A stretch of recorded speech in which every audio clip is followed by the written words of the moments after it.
નમસ્કાર વિદ્યાર્થી મિત્રો, હું ડાભી ગોવિંદ સર્વોપરીની યુટ્યુબ ચેનલમાં આપનું હાર્દિક સ્વાગત કરું છું.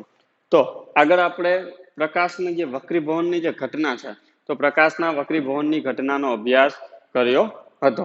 એની આકૃતિની મદદથી કે પ્રકાશનું વક્રીભવન છે એક માધ્યમમાંથી બીજા માધ્યમમાં થાય છે કે જ્યારે પ્રકાશનું કોઈ કિરણ એક પારદર્શક માધ્યમમાંથી બીજા પારદર્શક માધ્યમમાં દાખલ થાય છે તો એ કેવી રીતના વક્રીભવન પામે છે, કયા બિંદુએથી વક્રીભવન પામે છે તેની આપણે ચર્ચા કરી હતી.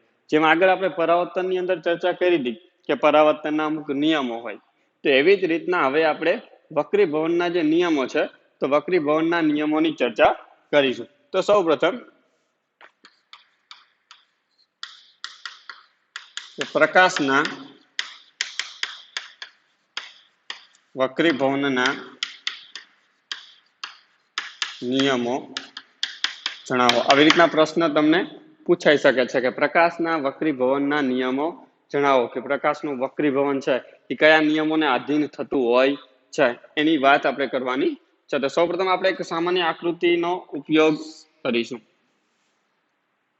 સમજી લ્યો કે પ્રકાશનું કોઈ કિરણ છે એ એક માધ્યમમાંથી બીજા માધ્યમમાં શું થાય છે, દાખલ થાય. સમજી લો કોઈ આપણે માધ્યમ તરીકે લઈ શકીએ છીએ. કોઈ એક માધ્યમ લીધું, માધ્યમ તરીકે સમજી લો મેં કીધું તમને કે પાણી છે. શું છે? પાણી. આ સપાટી પર એક દોરેલો શું છે, લંબ દોરવામાં આવે છે અને પ્રકાશના કોઈ ત્રાંસા કિરણને આપાત કરવામાં આવે છે. તો આપાત કરવામાં આવે છે તો આ સપાટીને જે સપાટી છે, બે માધ્યમોને છૂટી પાડતી જે સપાટી છે, એટલે આ સમજી લો હવાનું માધ્યમ છે. તો બે માધ્યમોને છૂટી પાડતી જે સપાટી છે, તો બે માધ્યમોને છૂટી પાડતી સપાટી પાસેથી આ જે પ્રકાશનું કિરણ છે એ શું થાય છે, સહેજ વાંકું વળે છે. પણ અહીંયા આપણે એક બાબત છે, આ એટલા માટે હું તમને કરું છું, કહેવામાં આવે છે કે જેથી કરીને આપણે નિયમોને સરળતાથી સમજી શકીએ એટલા માટે. તો અહીંયા ધ્યાન આપજો. જો આપાત કિરણ છે, આ કયું કિરણ છે? આપાત કિરણ. આ જે છે એ સપાટીને દોરેલો લંબ, સપાટીને દોરેલ લંબ, અને આ જે કિરણ છે એ કયું કિરણ કહેવાય? વક્રીભૂત કિરણ. વક્રીભૂત કિરણ. આ છે આપાત બિંદુ. આપાત બિંદુ. તો આવી રીતના અલગ અલગ તમને કિરણો દર્શાવવામાં આવે છે. સપાટીને લંબ દોરેલો છે, આપાત બિંદુ છે, આ સપાટી છે. તો આવી રીતના આકૃતિ છે. તો હવે જો તમે કહી શકો કે આ જે કઈ પણ ક્રિયા થાય છે એ એક શું છે કે તમે કહી શકો કે સમતલ છે. ટૂંકમાં એક જ સપાટી છે, એક જ સમતલ છે, એક જ સમતલની અંદર દરેકે દરેક પ્રકારની ક્રિયા થાય છે. અને એટલા જ માટે તમે કહી શકો કે આપાત કિરણ, વક્રીભૂત કિરણ અને સપાટીને દોરેલ લંબ આ બધું શું આવેલું હોય છે? એક જ સમતલની અંદર આવેલું હોય છે. જેવી રીતના આપણા પરાવર્તનનો પ્રથમ નિયમ હતો કે આપાત કિરણ, પરાવર્તિત કિરણ અને સપાટીને દોરેલો લંબ આ બધું જ એટલે કે આ ત્રણેય એક જ સમતલની અંદર આવેલું હોય છે. એવી જ રીતના અહીંયા પણ કે આપાત કિરણ છે, સપાટીને દોરેલો એટલે કે આપાત બિંદુએ સપાટીને દોરેલો લંબ અને વક્રીભૂત કિરણ શું આવેલું છે? એક જ સમતલમાં આવેલા છે, એવું તમે કહી શકો છો. તો અહીંયા ધ્યાન આપજો. પ્રથમ નિયમ છે કે આપાત કિરણ, પછી આપાત બિંદુ છે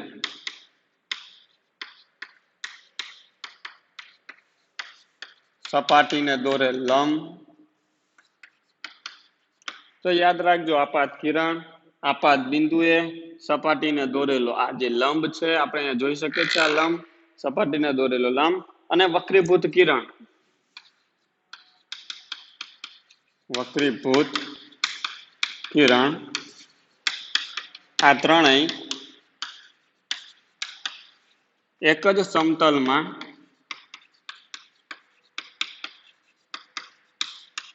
આવેલા હોય છે અથવા આવેલા હોય છે અથવા આવેલા છે. એક જ સમતલની અંદર આવેલા હોય છે. ફરી વખત, આપાત કિરણ, આપાત બિંદુએ સપાટીને દોરેલો લંબ અને વક્રીભૂત કિરણ શું થયેલું હોય છે? ત્રણેય એક જ સમતલની અંદર આવેલા હોય છે. આ પ્રથમ નિયમ હતો. હવે બીજો નિયમ છે કે પ્રકાશના આપેલ રંગ અને આપેલા માધ્યમોની જોડ માટે કે આપેલા પ્રકાશનો જે રંગ છે, જે પ્રકાશ છે એ કેવા રંગનો આપાત થાય છે, શ્વેત છે કે પછી કેવો રંગનો પ્રકાશ છે એ પ્રકાશ. હવે એની જે જોડ હોય છે તે કે આ પ્રકાશના આપેલા રંગ અને આપેલા માધ્યમની જોડ માટે, આ બે માધ્યમ છે, હવાનું માધ્યમ અને પાણીનું માધ્યમ. તો આ માધ્યમની જે જોડ છે, યાદ રાખજો, પ્રકાશનો રંગ અને માધ્યમોની જોડ માટે આપાત કોણના સાઇન અને વક્રીભૂત કોણના જે સાઇનનો જે ગુણોત્તર હોય છે એ કેવો હોય છે? અચળ હોય છે. આ બાબત ખાસ કરીને યાદ રાખવાની છે. આપણે લખીને જોઈશું કે પ્રકાશના આપેલા રંગ માટે, પ્રકાશના આપેલા રંગ માટે, જો પ્રકાશનું કિરણ છે અને પ્રકાશના કિરણોનો જે રંગ હોય કે પ્રકાશના આપેલા રંગ માટે અને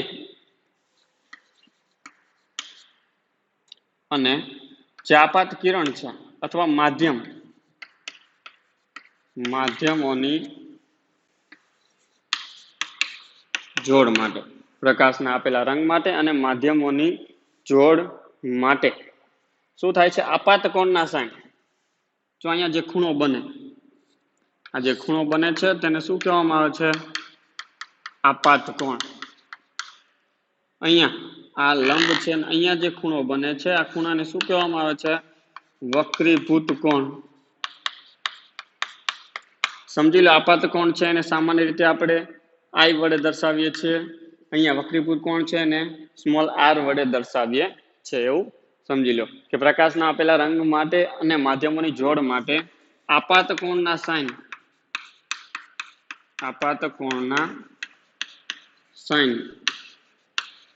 અને વક્રીભૂત કોણના સાઇનનો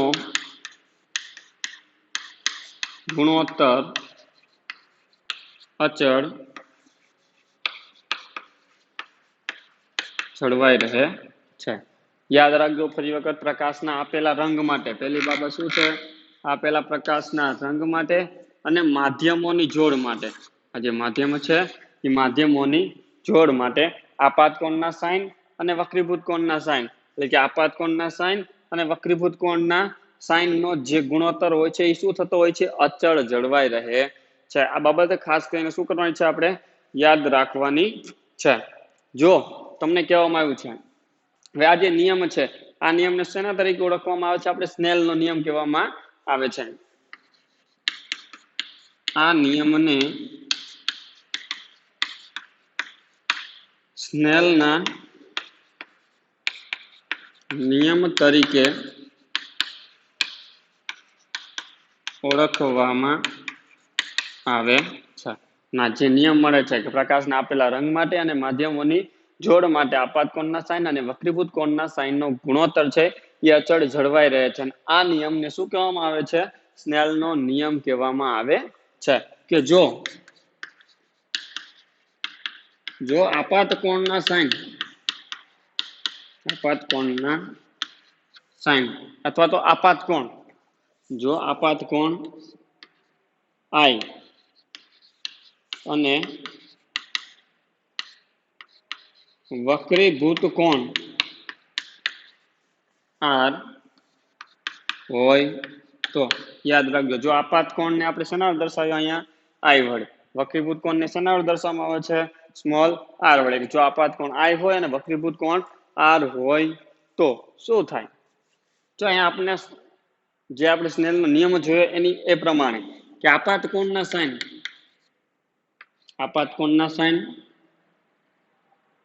અથવા હું લખી શકું છું કે આપાત કોણના સાઇન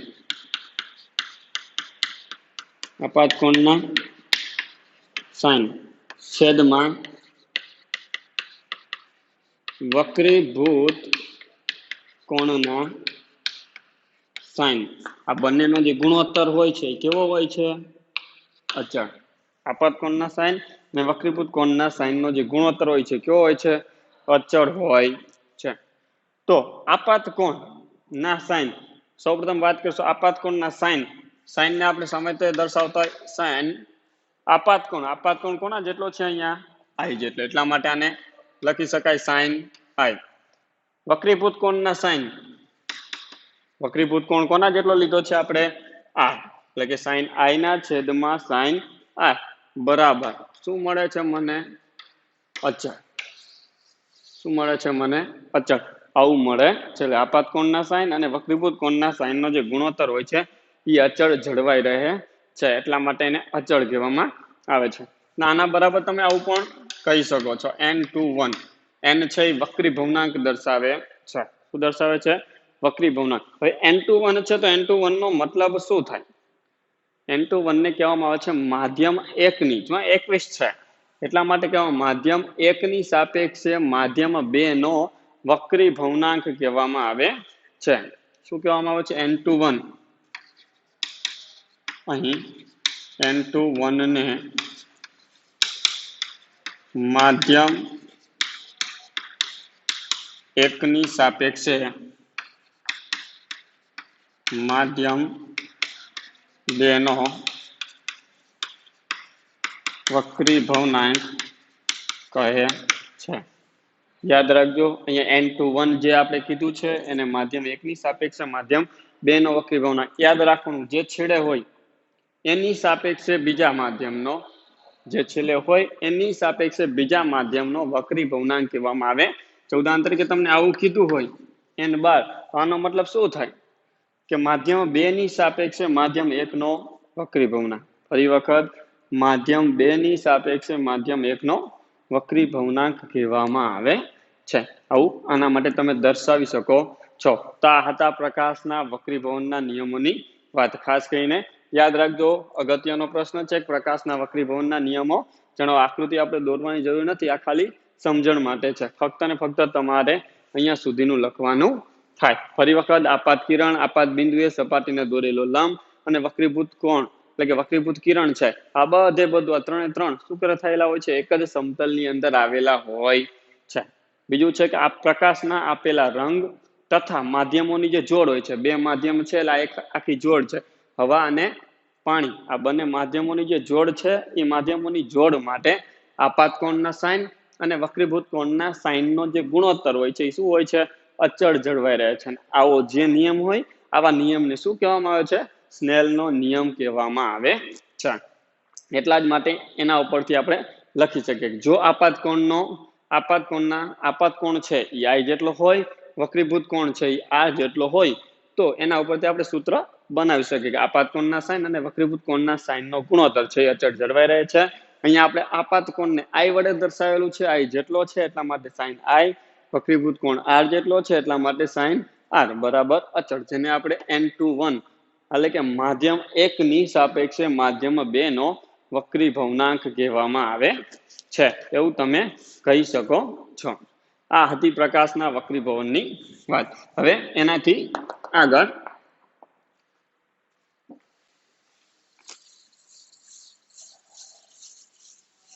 હવે જે આપણે વક્રી ભવનાંકની ચર્ચા કરી એના વિશે હજી ડિટેલમાં આપણે વાત કરવાની છે, માહિતી મેળવવાની છે કે પ્રકાશનું વક્રી ભવનાંક એટલે શું. વક્રીભવન વિશેની તો આગળ આપણે ચર્ચા કરી ગયા છે. પ્રકાશનું વક્રીભવન કોને કહેવામાં આવે છે એની આગળ ચર્ચાઓ થઈ ગઈ છે.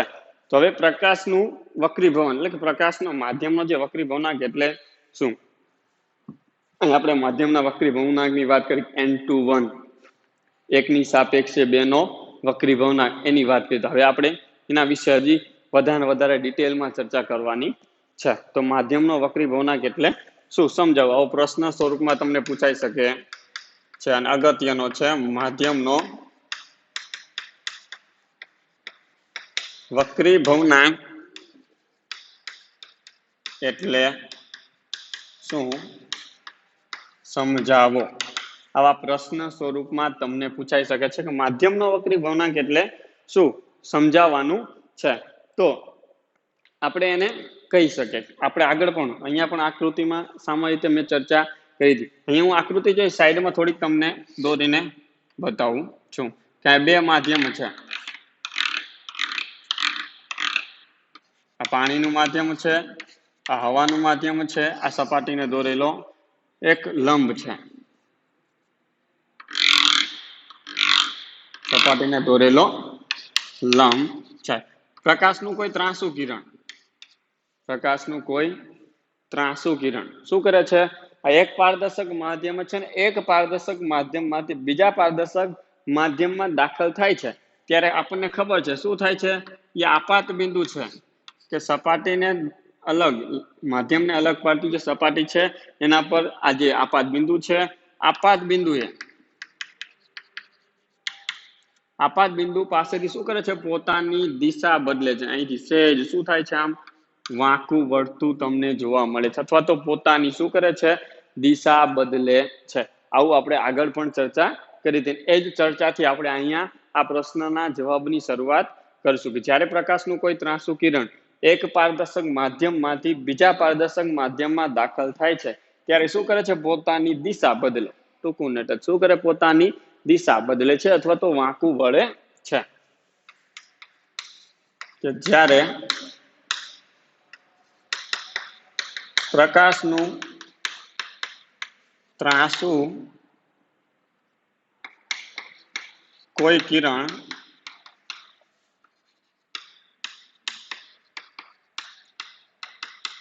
એક પારદર્શક માધ્યમમાંથી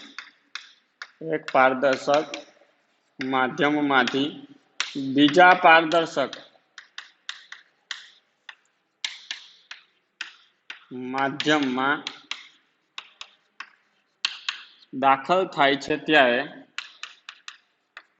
ત્યારે તે પોતાની દિશા બદલે છે.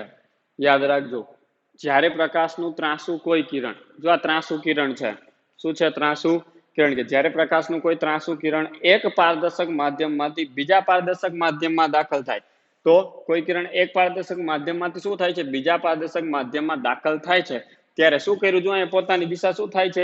બદલે છે. હકીકતમાં આની દિશા તો આમ હોય પરંતુ તે શું કરે છે? પોતાની દિશા બદલે છે. શું થાય છે? પોતાની દિશા બદલે છે. તો દિશામાં થતા આ ફેરફારનું પ્રમાણ, તો આ જે દિશામાં જે ફેરફાર થયો તે દિશામાં થતો જે ફેરફાર છે એને આપણે વક્રી ભવનાંક સ્વરૂપમાં રજૂ કરી શકીએ છે. એટલે કે પ્રકાશના કિરણની દિશામાં થતો આ જે ફેરફાર છે એ વક્રી ભવનાંક સ્વરૂપમાં રજૂ કરવામાં આવે છે. તો પ્રકાશના કિરણની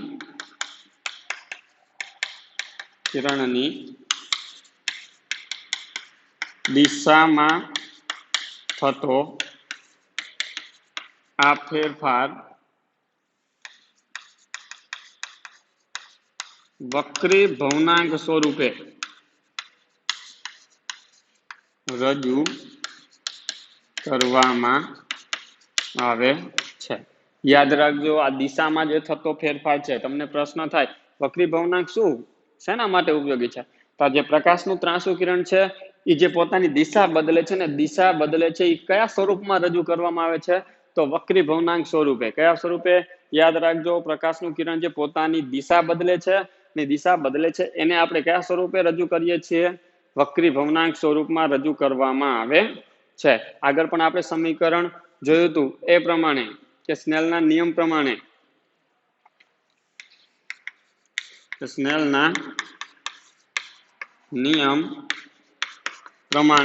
શું છે?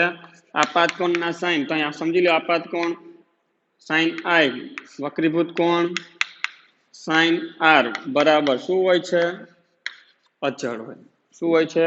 સાઇન આઈ ના છેદમાં સાઇન આર વક્રી ભવનાંક સ્નેલના નિયમ પ્રમાણે શું હોય છે? અચળ હોય છે. અને અહીંયા જે અચળ છે, આ જે અચળ મૂલ્ય છે એ અચળ મૂલ્યને શું કહેવામાં આવે છે? વક્રી ભવનાંક કહેવામાં આવે છે. સાઇન આઈ ના છેદમાં સાઇન આર બરાબર અચળમાં જે અચળ મૂલ્ય છે, અચળ મૂલ્યને વક્રી ભવનાંક કહે છે. અને એટલા જ માટે સ્નેલના નિયમની અંદર અમે તમને લખીને બતાવ્યું હતું કે સાઇન આઈ ના છેદમાં સાઇન આર બરાબર અચળ બરાબર n21. આવી રીતના આપણે લખ્યું હતું કે સાઇન આઈ ના છેદમાં સાઇન આર બરાબર અચળ બરાબર n21. આનો મતલબ શું થાય? માધ્યમ 1 ની સાપેક્ષે માધ્યમ 2 નો વક્રી ભવનાંક. આને હું કહી શકું માધ્યમ 1 અને હું કહી શકું માધ્યમ 2. માધ્યમ 1 અને માધ્યમ 2, તો માધ્યમ 1 ની સાપેક્ષે માધ્યમ 2 નો વક્રી ભવનાંક કહેવામાં આવે છે. અચળ મૂલ્ય છે એટલે અહીંયા જે અચળ મૂલ્ય છે આ અચળ મૂલ્ય છે એ શું દર્શાવે છે? વક્રી ભવનાંક નું મૂલ્ય દર્શાવતું હોય છે. ખાસ કરીને યાદ રાખવાનું છે. હવે આજે મૂલ્યની વાત આવી છે તો એની સાથે સંકળાયેલી જે ઝડપ છે કે શૂન્યાવકાશ હોય તો શૂન્યાવકાશમાં પ્રકાશની ઝડપ કેટલી હોય? આગળ પાઠની શરૂઆત કરી ત્યારે પણ આપણે ચર્ચા કરી હતી કે શૂન્યાવકાશમાં પ્રકાશની જે ઝડપ હોય છે એ 3 × 10⁸ મીટર પ્રતિ સેકન્ડ જેટલી હોય છે. એ કુદરતમાં એને મૂળભૂત અચળાંક ગણવામાં આવે છે કે શૂન્યાવકાશમાં પ્રકાશની જે ઝડપ છે તો શૂન્યાવકાશમાં પ્રકાશની ઝડપને મૂળભૂત અચળાંક કહેવામાં આવે છે, જેને આપણે સામાન્ય રીતે શેના વડે દર્શાવવામાં આવે છે? સી સંજ્ઞા વડે દર્શાવતા હોઈએ છીએ. એટલે શૂન્યાવકાશમાં પ્રકાશની ઝડપને શૂન્યાવકાશમાં પ્રકાશની ઝડપને મૂળભૂત અચળાંક કહે છે. જે શૂન્યાવકાશમાં પ્રકાશની જે ઝડપ હોય છે તો પ્રકાશની ઝડપને આપણે શું કહેતા હોઈએ છીએ? મૂળભૂત અચળાંક કહેતા હોઈએ છીએ. એટલે મૂળભૂત અચળાંક છે, અચળ છે તો અચળાંક છે. અને જેને આપણે સી વડે દર્શાવવામાં આવે છે. જેને શેના વડે દર્શાવવામાં આવે છે? સી સંજ્ઞા વડે દર્શાવવામાં આવતું હોય છે. તો હવે આપણને એ પણ ખબર હોય છે કે શૂન્યાવકાશમાં પ્રકાશની ઝડપ કેટલી હોય છે. તો શૂન્યાવકાશમાં પ્રકાશની ઝડપ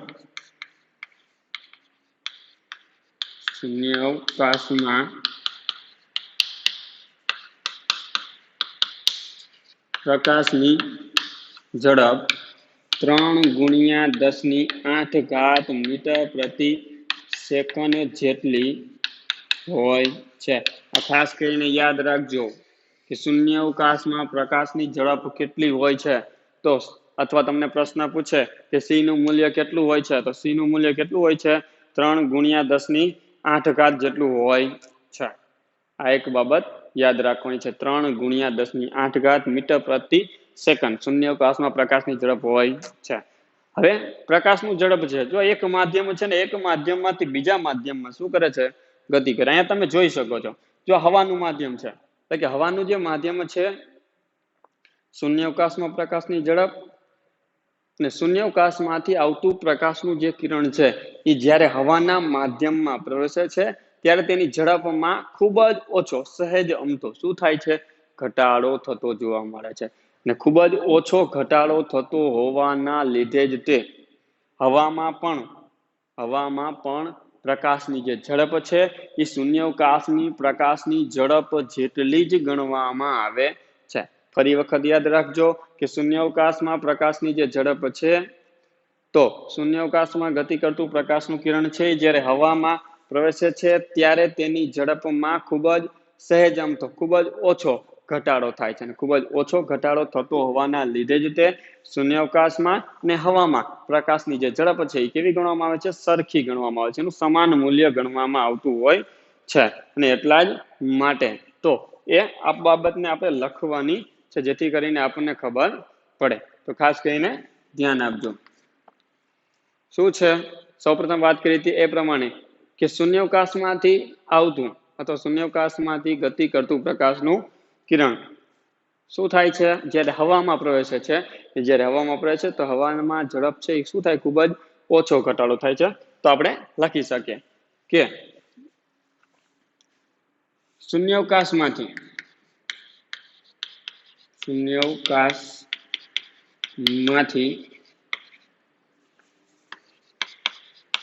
અથવા શૂન્યાવકાશમાં અને હવામાં પ્રકાશની ઝડપમાં ખૂબ જ ઓછો તફાવત છે. અથવા તમે એવું પણ લખી શકો છો કે શૂન્યાવકાશમાંથી ગતિ કરતું પ્રકાશનું કિરણ જ્યારે હવાના માધ્યમમાં પ્રવેશે છે ત્યારે તેની ઝડપમાં ખૂબ જ તો ખૂબ જ ઓછો ઘટાડો થાય છે. ટૂંકમાં પણ લખી શકો શૂન્યાવકાશમાં અને હવામાં પ્રકાશની જે ઝડપ છે એમાં ખૂબ જ ઓછો તફાવત છે. તેથી હવામાં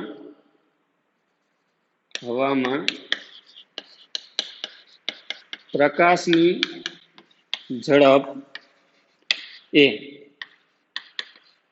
શૂન્યાવકાશમાં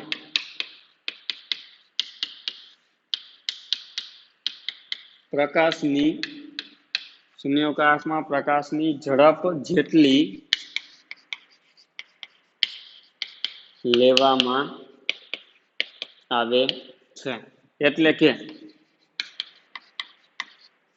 3×10⁸ મીટર પ્રતિ સેકન્ડ જેટલી. યાદ રાખજો કે શૂન્યાવકાશમાં અને હવામાં પ્રકાશની જે ઝડપ છે એ બંને વચ્ચેનો જે તફાવત છે ખૂબ જ ઓછો છે, અને ઓછો હોવાના લીધે જ તે હવામાં પ્રકાશની જે ઝડપ છે એ શૂન્યાવકાશમાં પ્રકાશની ઝડપ જેટલી જ લેવામાં આવે છે. અને એટલા જ માટે કેટલી લેવામાં આવે છે? 3×10⁸ મીટર પ્રતિ સેકન્ડ જેટલી લેવામાં આવે છે. એટલે કે બંનેની અંદર જે પ્રકાશની ઝડપનું જે મૂલ્ય છે એ કેવું લેવામાં આવે છે? સરખું લેવામાં આવે છે. હવે જુદા જુદા માધ્યમ હોય તો જુદા જુદા માધ્યમમાં પ્રકાશની ઝડપ છે એનો જે પ્રસરણ દર હોય છે પણ કેવો હોય છે? અલગ અલગ. હવામાં હોય, પાણીમાં હોય, કાચમાં હોય, ટર્પેન્ટાઇનમાં હોય કે પછી કેરોસીનમાં હોય, તો અલગ અલગ માધ્યમની અંદર જે પ્રકાશની જે ઝડપ છે એ કેવી હોય છે? અલગ અલગ તમને જોવા મળે છે. ખાસ કરીને યાદ રાખજો કે જુદા જુદા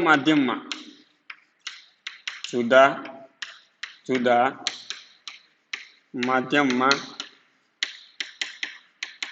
પ્રકાશની ઝડપનો પ્રસરણ દર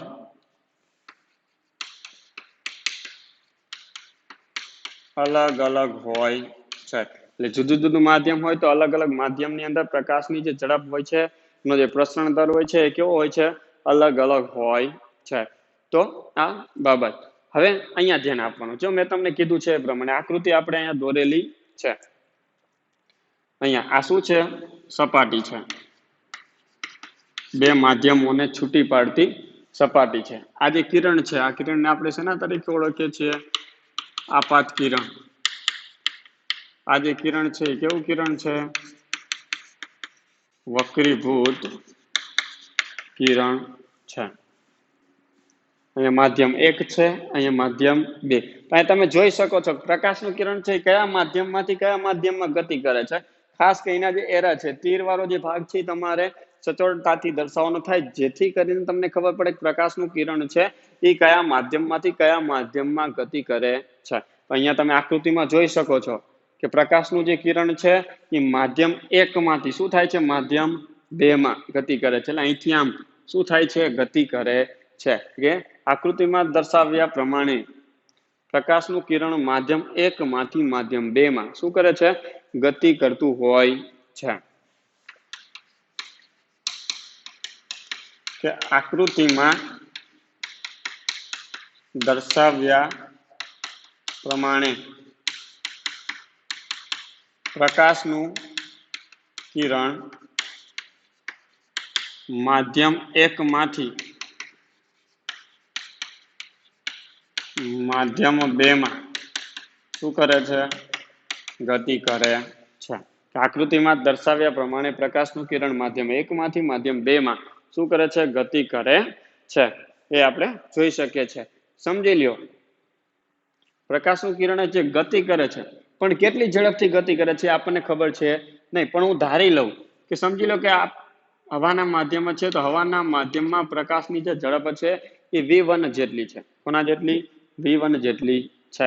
જ્યારે માધ્યમ 2 માં પ્રકાશની ઝડપ છે એ v2 જેટલી છે.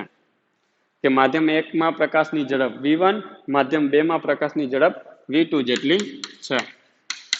કે માધ્યમ 1 માં પ્રકાશની ઝડપ v1 અને માધ્યમ 2 માં પ્રકાશની ઝડપ v2 જેટલી છે.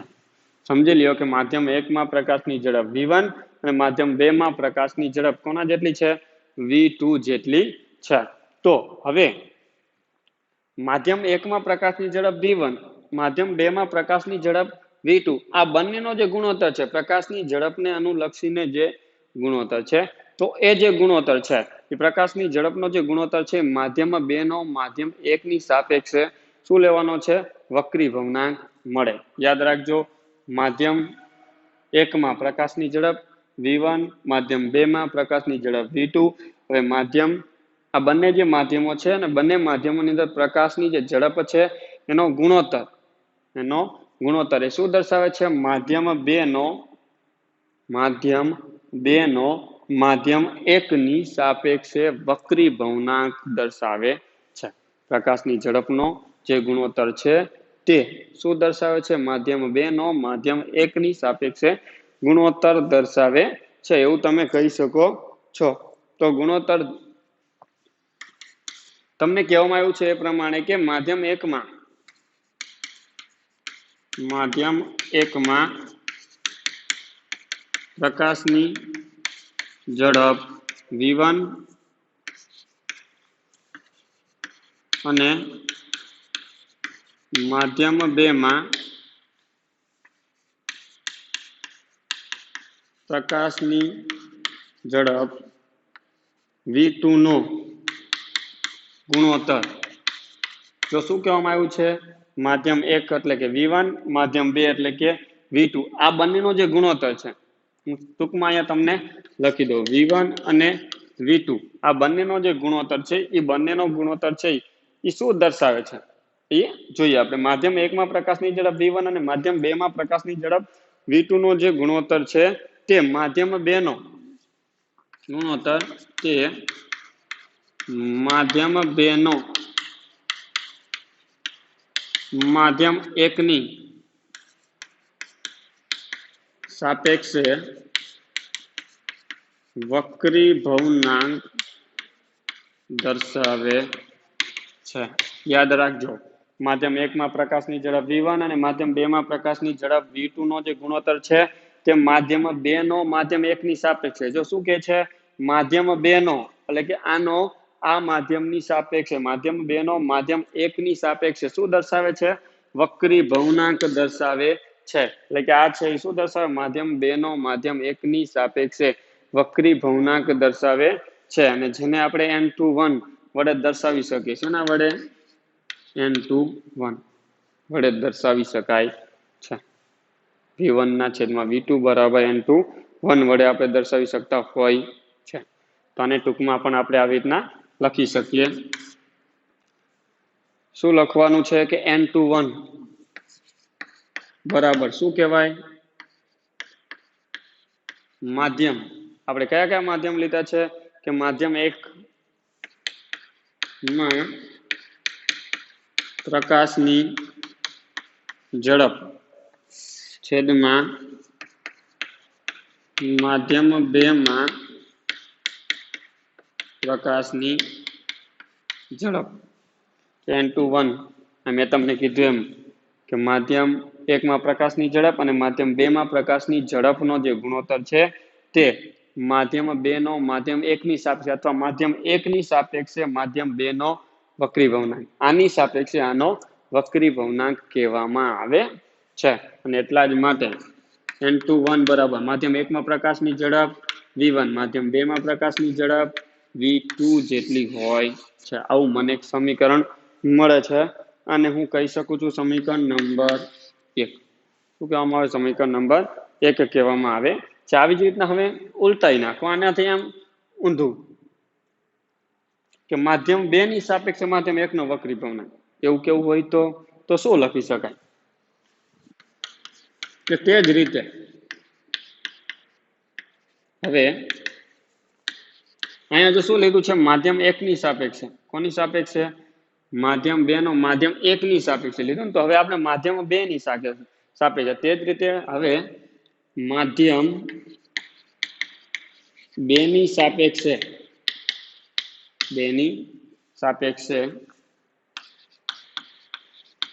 માધ્યમ 1 નો વક્રી ભવનાંક કોના જેટલો થાય? માધ્યમ 2 ની સાપેક્ષે માધ્યમ 1 નો વક્રી ભવનાંક છે એ કોના જેટલો થાય? n12 થાય, n12 થાય. જો આના કરતા તદ્દન કેવું હોય? ઊંધું. શું થાય? વક્રી ભવનાંક n12 જેટલો થાય છે. કોની સાપેક્ષે? માધ્યમ 2 ની સાપેક્ષે માધ્યમ 1 નો વક્રી ભવનાંક. તો અહીંયા લખી શકું n12 બરાબર શું થાય? અહીંયા જો લખ્યું એમ માધ્યમ 1 માં પ્રકાશની ઝડપ, એવી રીતના અહીંયા શું આવશે? માધ્યમ 2 માં પ્રકાશની ઝડપ છેદમાં માધ્યમ 1 માં પ્રકાશની ઝડપ. યાદ રાખવાનું, જેની સાપેક્ષે તમારે વક્રી ભવનાંક લેવાનો હોય એને ફરજિયાત આપણે અંશમાં મૂકતા. જો અહીંયા 1 ની સાપેક્ષે છે એટલા માટે માધ્યમ 1 ઉપર છે, અહીંયા 2 ની સાપેક્ષે એટલા માટે એના આપણે ઉપર દર્શાવે છે. તો n12 બરાબર શું થાય? માધ્યમ 2 માં પ્રકાશની ઝડપ કોના જેટલી છે? v2 જેટલી. માધ્યમ 1 માં પ્રકાશની ઝડપ v1 જેટલી. અને મેં કહી દીધું સમીકરણ નંબર 2. તો સમીકરણ 1 અને 2 છે એ શું દર્શાવે છે? માધ્યમનો વક્રી ભવનાંક દર્શાવે છે. 1 ની સાપેક્ષે 2 નો અથવા તો 2 ની સાપેક્ષે 1 નો વક્રી ભવનાંક દર્શાવે છે. આ હતી માધ્યમના નિરપેક્ષ વક્રી ભવનાંકની વાત. ખૂબ જ અગત્યનો પ્રશ્ન છે. ખાસ કરીને ધ્યાન રાખવાનું, વ્યવસ્થિત સમજી વિચારીને 2 વાર લખીને વ્યવસ્થિત સમજીને તૈયાર કરવાનો છે. ઘરમાં રહો, સુરક્ષિત રહો.